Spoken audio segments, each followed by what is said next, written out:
But I have to say that the most inspirational person in my career has been, and probably always will be, Stan Richards. Following his lead in not just the focus on the work that we do, but following his lead on always doing what's right. My grandmother, Nancy Evans, for the fact that she raised 6 kids on her own, she is the perfect definition of grit and grace. My mother taught me a very strong work ethic. We're from the Midwest, and she said, you know, go to work every day like it's your last and give it your all. My grandmother instilled faith in me, and when I made this big transition from corporate America to creative America, my husband and a really good friend, Meredith, who was in the entertainment industry, really encouraged me and let me know that my skills would transfer from corporate America to creative to become what I'm becoming today. There are many names that come to mind, but one that stands above the rest. She hired me 12 years ago and saw potential in me that I didn't even see in myself, and that's Trina Ruffino. She's been my boss, my mentor, my coach, and a friend. And she's always had my back, and she's led by her example, and I'm so thankful that God made our paths cross all those years ago. Definitely my dad. He was an ad man from the mid-60s to the mid-90s, and used to bring home advertising and then take me to shoots and sometimes put me as background in different shoots. And then when I was in high school and university, I worked at the agencies he was at for the summers, and I did everything. I mean, anything they needed. Receptionist, I'm there. Accountant, I'm there. Media buyer, checking contracts, okay. I was 16 years old and I was watching Melrose Place. I don't know if everybody remembers that show, but there was a woman on the show, Amanda, and she was the president of D&D Advertising, and I watched her present creative and I watched her run a show, and I thought, that's what I want to do. And my dad really wanted me to go into the family business, and I chose advertising as my path, and it really was that show that helped me choose which major I wanted and the college I was going to go to. So that's my kind of funny tongue-in-cheek answer. My mom has been always my inspiration as a teacher, as a principal, as a leader.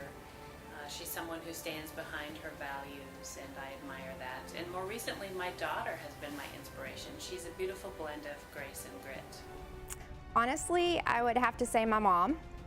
And the reason because I actually went home from college over Christmas break one year in tears because I had taken all of my basic classes and kind of got to the end of things and had to pick some classes and didn't know what to do. So she pretty much told me in true mom form, dry it up.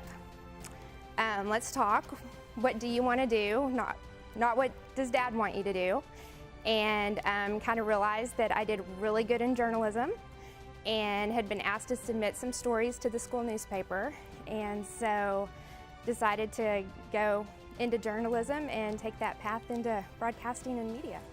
Someone who's been instrumental, not only in my career, but in all aspects of my life, is my great-grandmother. She's by far the strongest and most tenacious woman that I've had the honor to learn from. I learned through her example to never be afraid to speak up and to always fight for my passion and my beliefs.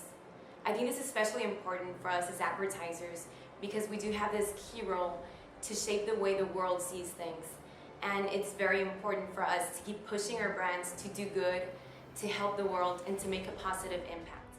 Dr. Yang-Yik Zhang, he's one of my college professors at Louisiana State University. He helped me with a lot of my smaller, younger successes, which have then, as a result, paved the way for some of my larger, more current successes. And so when I was at school, he would encourage me to take certain classes where I learned things I never would have learned.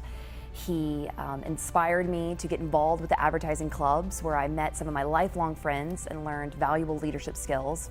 All of those successes when I was younger have helped, inspire me and transform me into the person that I am today, and so would not be where I am without his selfless sacrifice back then. So, It's Carl Weiler, and I worked at Nielsen. I was the first sales assistant promoted into sales, so he promoted me. During that career path, there were 2 women, Kathy McCauley at J. Walter Thompson and Martha Thomas at Young and Rubicam, who surrounded me with all of their wealth of knowledge.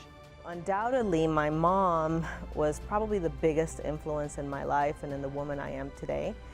From an early age, I learned how to be strong, how to be confident, and how to mix my smarts with my femininity to get what I needed to do and accomplish all of my dreams. For that question, I would say my parents. I think my parents have been a huge factor of where I am today.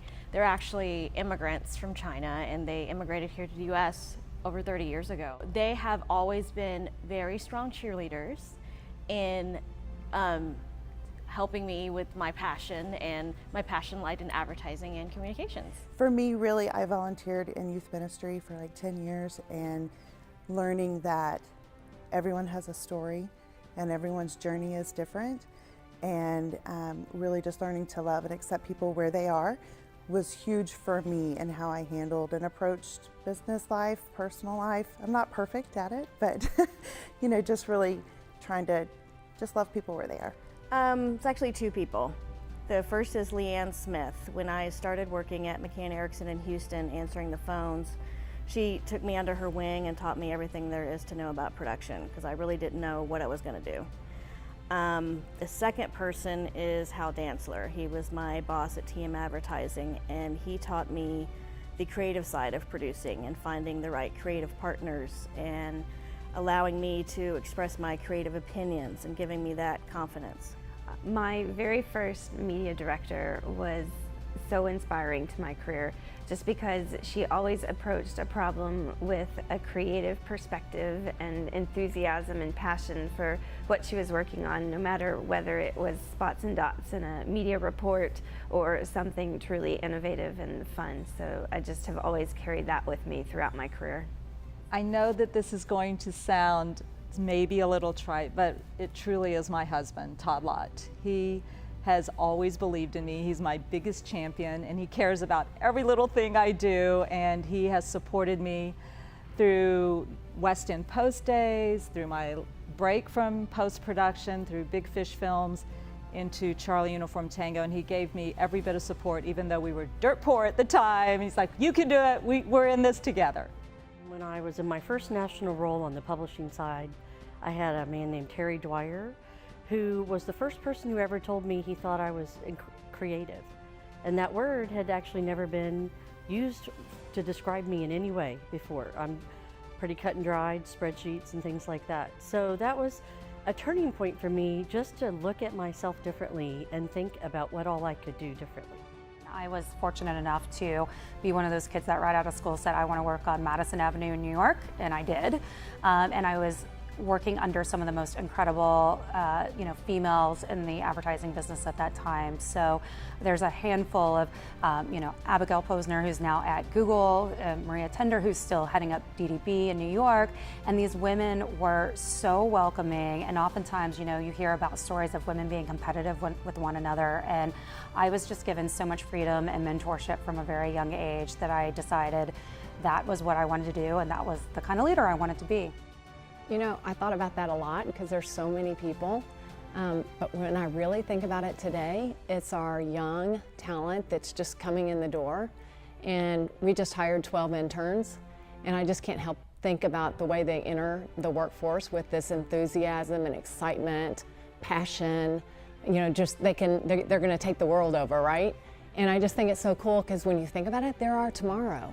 Robert Wegner was my professor of advertising down at Texas A&M University when I was an undergrad, and he was also the student media advisor, and I was the yearbook editor, and so I spent a lot of time with him. And he not only taught me about the creative side of advertising, he taught me about the business side of advertising. Gave me a deep appreciation for the relationship between media and advertising. I think it's funny, I go to work every day at SMU in a building with the First Amendment etched in stone. It's still, and I stress that to my students, so I think it's just come full circle. The boss that I worked for about 6 years, and this was many years ago, but he set me on a career path that has led me to where I am today. I give him a lot of credit. He wasn't just my boss, he was my coach. He was my counsel, my teacher, my advocate, and most importantly, my friend. And I'm very fortunate to still call him that today. He made me a better media expert, he made me a better marketer, and he made me a better leader. For him, I'm forever grateful.